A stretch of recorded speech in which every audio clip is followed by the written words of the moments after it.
വക്കീലെ പ്രസാദം. അയ്യോ പാടില്ല, പ്രത്യയശാസ്ത്രപരമായി ഞങ്ങൾ ഇതിനൊക്കെ എതിരാ. പിന്നെ MLA പറഞ്ഞ പോലെ ഇതൊക്കെ ലേഡീസ് സെക്ഷനാ. അയ്യോ മോളെ, മോളുടെ പുസ്തകം. അച്ഛമ്മേ, ഞാനെന്ന് ആയിഷയുടെ വീട് വരെ പോയിക്കോട്ടെ. തൊഴാനിറങ്ങിയ നിന്റെ കയ്യിൽ ഈ വായനശാല പുസ്തകം കണ്ടപ്പോഴേ എനിക്ക് മനസ്സിലായി. അച്ഛമ്മക്കറിയാം നിനക്ക് മിണ്ടാനും പറയാനൊക്കെ ഒരു കൂട്ടായി ഈ ഞാൻ മാത്രമേ ഉള്ളൂന്ന്. എപ്പൊ നിന്നെ കാണുന്നു തോന്നുന്നു അപ്പൊ ഈ ലൈബ്രറി ബുക്കിന്റെ പേരും പറഞ്ഞ് ഞാൻ വീട്ടിൽ നിന്ന് ചാടും. സ്കൂൾ ലൈബ്രറിയിൽ നിന്ന് പുസ്തകം എടുക്കുമ്പോ മറ്റു ടീച്ചർമാരുടെ ധാരണ ഇതൊക്കെ വായിച്ചു തീർക്കുന്ന ഞാനാണ്. ആ ക്രെഡിറ്റ് നീ എടുത്തോ.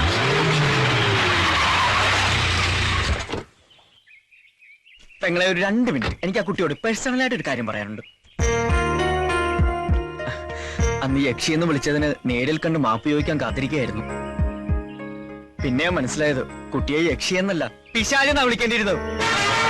താൻ എന്താ കരുതിയത്? ചലഞ്ച് വോട്ട് ചെയ്ത് ബാക്കിയെല്ലാവരും മണ്ടന്മാരാക്കാന്നാ? ചലഞ്ച് വോട്ടോ? അതെ, മരിച്ചുപോയ കുന്നത്ത് വീട്ടിൽ മൈഥിലി എന്ന വോട്ടറുടെ പേരിൽ താൻ കള്ള വോട്ട് ചെയ്തു. അതെ, ഞാൻ അന്ന് ചെയ്തത് കള്ള വോട്ട് തന്നെയാ. താൻ എന്ത് ചെയ്യും? നിക്കവിടെ. അതെ, നിയമത്തിന്റെ മുന്നിൽ താൻ കുറ്റക്കാരിയാ. അതിനുള്ള ശിക്ഷ തനിക്ക് വാങ്ങി തന്നിട്ട് തന്നെ ബാക്കി കാര്യം. എന്ത് ശിക്ഷയോ? ഹെഡോ മൃഗ ഡോക്ടറെ, ഈ നാടിനെ കുറിച്ച് തനിക്ക് എന്തറിയാം? നിയമം പറഞ്ഞോണ്ട് ഇനി ഇങ്ങോട്ട് വന്നാലുണ്ടല്ലോ, നിന്ന് ചലിക്കാൻ തന്റെ കഴുത്തിന് മുകളിൽ തല കാണില്ല. താൻ ആരോടോ, ഉണ്ണിയാർച്ചയോ അതോ പൂലൻ ദേവിയോ? ആണുങ്ങളോട് ചോടി സംസാരിക്കരുത്. തനിക്ക് ഞാൻ ആരാന്ന് കാണിച്ചു തരാം. മടി.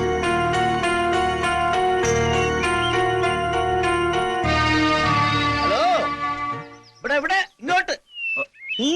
ഒക്കെ കേട്ടു. അപ്പൊ ഇതായിരുന്നു പ്രശ്നം അല്ലേ? ഈ കുട്ടിയാ അന്ന് മൈഥിലിയുടെ പേരിൽ കള്ളവോട്ട് ചെയ്തത്. മിടുക്കി. എന്റെ സാറേ, ഈ കള്ളവോട്ടെന്ന് പറഞ്ഞാൽ നമ്മുടെ പാർട്ടിയുടെ ഒരു അവകാശമാണ്. കമ്പ്യൂട്ടർ അല്ല, ഇനി ഏത് യന്ത്രം വന്നാലും അത് അതിന്റെ വഴിക്കൊക്കെ നടക്കും. പിന്നെ ഇനി ആ കള്ളവോട്ടിന്റെ കാര്യം ചെവി അറിയണ്ട. ഇനി അതിന്റെ പേരിലൊരു തർക്കം ഉണ്ടായാൽ ആ കുട്ടിക്ക് വേണ്ടി എനിക്ക് ഏറ്റുകത്തി എടുക്കേണ്ടി വരും. ഞങ്ങൾക്ക് പാർട്ടി എന്ന് വെച്ചാ അത്രയ്ക്ക് ജീവനാസം. ഞാൻ എന്ത് തെറ്റാണ് ചെയ്തത്? നിങ്ങൾ പറ. ഇത്രയും കാലം നിങ്ങൾക്ക് വേണ്ടിയല്ലേ ഞാൻ ജീവിച്ചത്? 1 or 2 പ്രാവശ്യം കൈ അബദ്ധം പറ്റി 5 or 6 പേര് മരിച്ചു. എന്നിട്ട് ഞാൻ നിങ്ങളുടെ കൂടെ അല്ലേ? നിങ്ങൾക്ക് വേണ്ടി ആ ഡോക്ടറെ തുരത്താൻ പല തന്ത്രങ്ങളും ഞാൻ പ്രയോഗിച്ചു. ഫലവത്തായില്ല. പക്ഷെ എന്നെ സസ്പെൻഡ് ചെയ്ത് പകരം വീട്ടുന്ന സ്വപ്നത്തിൽ പോലും ഞാൻ വിചാരിച്ചില്ല. എന്തൊരു ചേർച്ച! ഇപ്പഴാ തിരിച്ചറിഞ്ഞത്, ഒരു വർഗബോധം ഉണ്ടായത്. നീ എന്താ ജാസിഗിത്തിന്റെ പാട്ട് പാടും?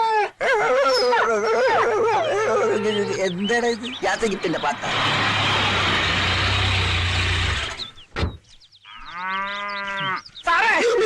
എന്തോ ആ കാല് എന്തിന്? കാല് പിടിച്ച് പാപ്പ പറയാനാ? മനുഷ്യരോട് ടെൻഷൻ അടിച്ച് അടുക്കുമ്പോൾ അയാളുടെ ഫോട്ടോ മാറി. സാറേ, കാക്ക വിളിച്ചാൽ കൊക്കാകൂല, കമ്പൗണ്ടർ വിളിച്ചാൽ ഡോക്ടർ ആകൂല, എനിക്കറിയാം. തന്റെ വേദാന്തം ഒന്നും എനിക്ക് കേൾക്കണ്ട. തന്നെ കൊണ്ട് സഹി കേട്ടിട്ടാ ഞാൻ ഇങ്ങനെ ഒരു തീരുമാനം എടുത്തതിൽ മാറ്റമില്ല. ഇവന്റെ ജോലി പോയപ്പോ മൃഗങ്ങൾ പോലും ഇവനെ മൈൻഡ് ചെയ്യാതിരുന്നപ്പോഴേ എനിക്ക് തോന്നി. സാറേ, ഞാൻ എവിടെ വേണമെങ്കിലും ആണയിടാം. ഇന്നു മുതൽ എല്ലാ മൃഗങ്ങളും എന്റെ ബ്രദേഴ്സ് ആൻഡ് സിസ്റ്റേഴ്സ് ആണ്.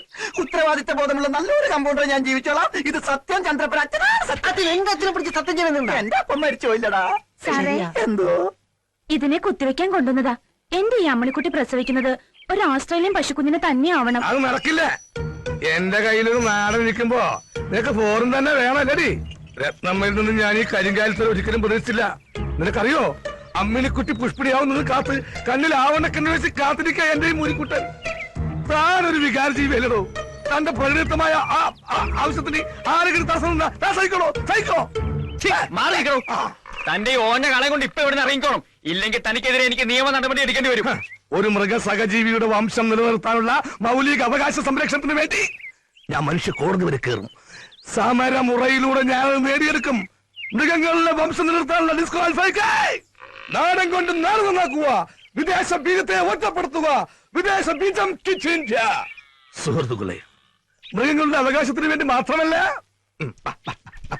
ഡോക്ടറായിരുന്ന പാവം സുശീലൻ എന്ന മൃഗപാലകനെ കമ്പൗണ്ടറാക്കി തരം താഴ്ത്തിയ ഈ കാടൻ നിയമത്തിനെതിരെയും ഞാൻ പ്രതികരിച്ചിരിക്കും.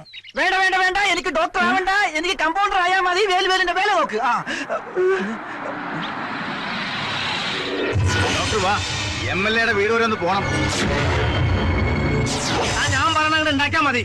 13 SI ആയാലും CI ആയാലും നമ്മളെ പിള്ളേരെ തൊട്ടികൾക്ക് അവന്റെ സ്കൂളിൽ ഞാൻ പൂട്ടിയും. അപ്പൊ ഞങ്ങള് 1 മണിക്കൂറിനകം അവർ ലോക്കപ്പിൽ ഇറങ്ങിയിരിക്കും. നിങ്ങൾ ചെല്ല്. 16.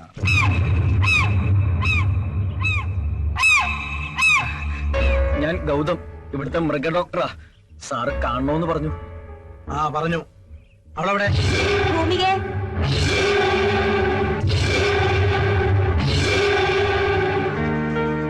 ചെറിയച്ചാ? ആ ഇവിടുത്തെ മൃഗ ഡോക്ടറാ. പട്ടിക്ക് എന്ത് സൂയില്ലാന്ന് പറഞ്ഞില്ലേ? ആ. കാണിച്ചു കൊടുക്ക്. ആ. വട വയ്ക്കില്ലേ?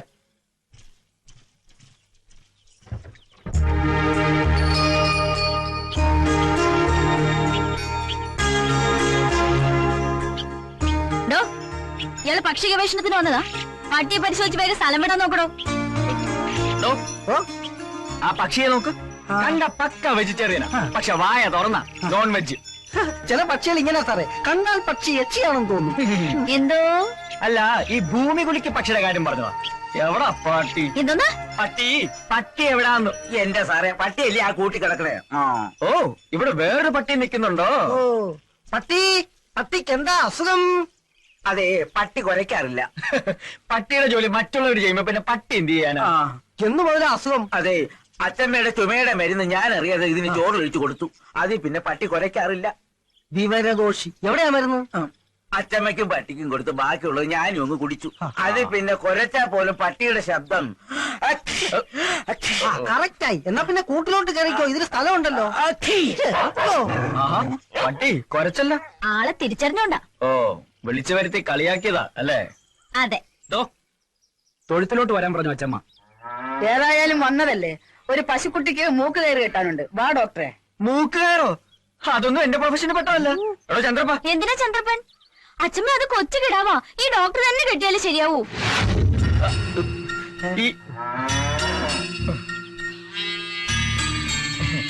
ഈ വെറ്റിനറി ഡോക്ടർ എന്ന് പറഞ്ഞാൽ ഗസറ്റഡ് റാങ്കാ. ഡോക്ടർ അല്ല, ഇനി കളക്ടർ ആയാലും കോറോത്ത് വീട്ടിൽ വന്നാൽ ചിലപ്പോ കറവക്കാരൻ വരെ ആകേണ്ടി വരും. പിടിക്കണോ?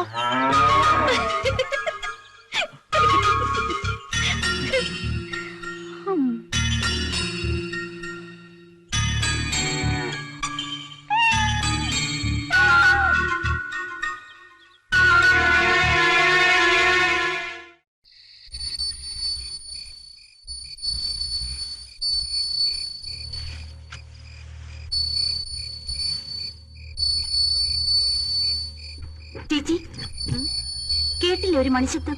ആ,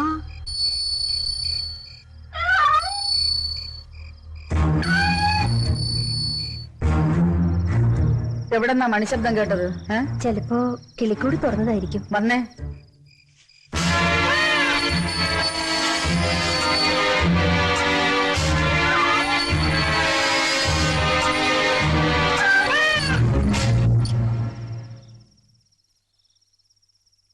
മോള് കേട്ടോ ഒരു മണികിലുക്കം? മണികിളിക്കോ? ഞാൻ കേട്ടില്ലല്ലോ. അപ്പൊ എവിടുന്നാ അത്? വാ.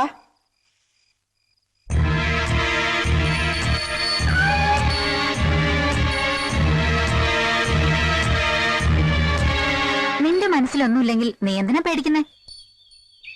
ഇനിയാളെ കാണുമ്പോ മിണ്ടാനും വഴക്കിടാനും ഒന്നും പോണ്ട. പൂച്ചയുടെ കഴുത്തിൽ മണി കെട്ടുക എന്താണ് ഉദ്ദേശിക്കുന്നത്? അയാളെ കൊണ്ട് നിന്റെ പശുക്കിടാവിന് നീ മൂക്കേറി ഇടിച്ചു. അതിനയാള് മധുരമായി പ്രതികാരം ചെയ്താവും. എന്നുവെച്ചാ നിന്റെ പെറ്റാണ് ആ പൂച്ചയെന്ന് അയാൾക്കറിയാം. അപ്പോ അതിന്റെ കഴുത്തിൽ മണി കിട്ടാന്ന് വെച്ചാ അതൊരു താലികെട്ടിന് തുല്യാവാം.